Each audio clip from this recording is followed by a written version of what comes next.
Emotions in bilinguals. A particularly complex and fascinating aspect of bilingualism is how bilinguals deal with emotions in their languages. Myth: bilinguals express their emotions in their first language, which is usually the language of their parents. Despite this well-established but erroneous belief, things are not quite so simple. First, some bilinguals have grown up learning two languages simultaneously, and hence have two first languages with which they will express their emotions. And for the majority of bilinguals who have acquired their languages successively, first one language and then some years later another, the pattern is not clear either. Anita Pavlenko, who is herself multilingual, has spent many years researching the topic of emotions and bilingualism and has written a book on the subject, in which she concludes, "I have tried to dismantle the myth of a simple, tangible, easily described relationship between the languages and emotions of bi- and multilingual speakers, and to show that this relationship plays out differently for different individuals, and even in the distinct language areas of a single speaker." This is not to say that some bilinguals do not prefer to express their emotions in their first, often their dominant language. Think of all those bilinguals who have lived in the same place all their lives, who use their first language with their family and friends, who learn their second and third languages in adolescence, and who basically use the latter as work languages. It makes sense that they will express affect in their most used language, that is, their first language. But as Pavlenko writes, it would be too simplistic to posit that late bilinguals have emotional ties only with their first language, and have no such ties with their other languages. Some bilinguals who have had a traumatic experience in their first language, for example, may decide not to use it any longer when they are in a position to do so. Pavlenko cites Monica Schmid, a linguist who has worked a lot on language forgetting, who mentioned a married couple who had known each other in Germany just before the war, before emigrating. Because of the trauma of what they had lived through during the war, in more than 50 years of marriage they had never spoken German to each other, their first language, not even intimately. There is also the case of the historian and author Gerda Lerner, who had joined the anti-Nazi resistance in Austria before emigrating in 1939 at age 19. Once settled in the United States, she refused to use her first language. She was repelled by it in every way. It was only some 30 years later that she reconciled herself with German. Even without having lived through a traumatic experience, bilinguals may prefer using their second language over their first to convey emotions. One English-French bilingual who had grown up in England and moved to France at age 21 offered the following testimony. "It is liberating to speak a language that is not one's mother tongue, because it is easier to speak of taboo subjects. I find it easier to speak of anything connected with the emotions in French, whereas in an emotional situation in English, I am rather tongue-tied. The affective content of the words is so much greater." She explained to me that her English childhood had lacked affection, and that it was in French that she had discovered what love meant.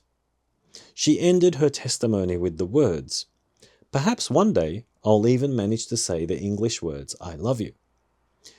Another interesting testimony is given by the bilingual writer Nancy Huston.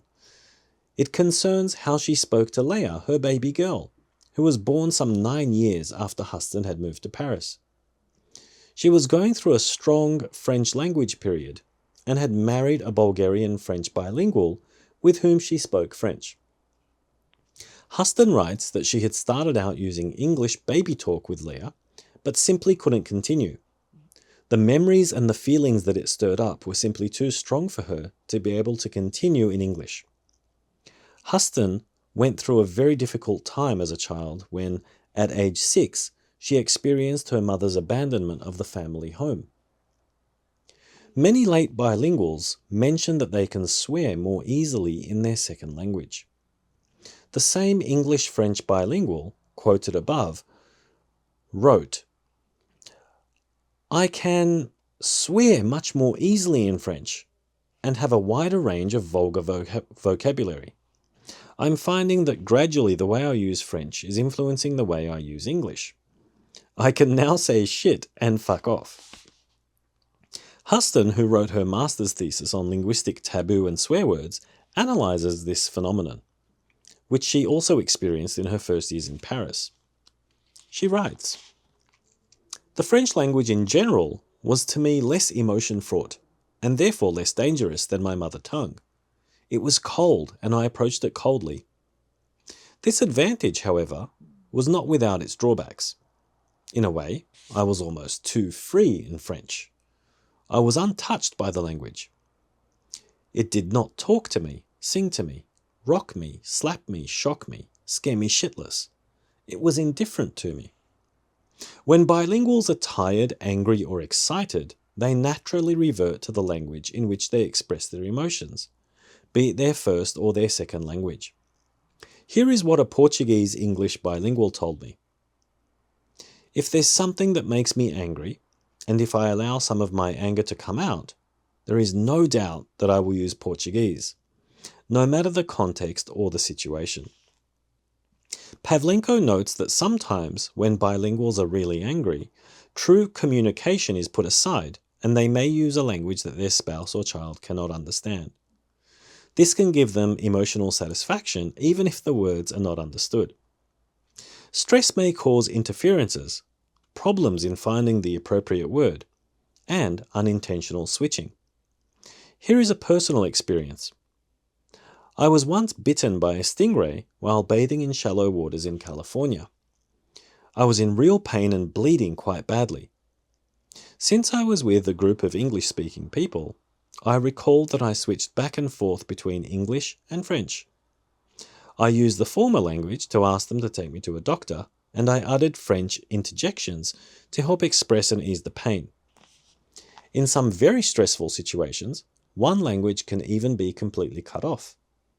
Here is what an American Sign Language, English, bilingual once wrote to me. One time I was in a very emotional situation and I was unable to speak, but the people with me could sign. They were also bilingual, so I signed and we communicated using sign language. The language that is used in therapy is also very revealing. Paul Preston recounts how 5 of the American Sign Language English bilinguals he interviewed said they felt blocked when in a therapy session because they could not express in English some of the things they really wanted to say in sign language. And Nancy Huston states that she is convinced that she could not finish her own psychoanalysis because it was conducted in French, the language that made her feel protected at the time, and the one in which her neuroses were under control. Emotions and bilingualism thus produce a very complicated and also very personal reality that has no set rules. Some bilinguals prefer to use one language, some the other, and some continue to use both of them.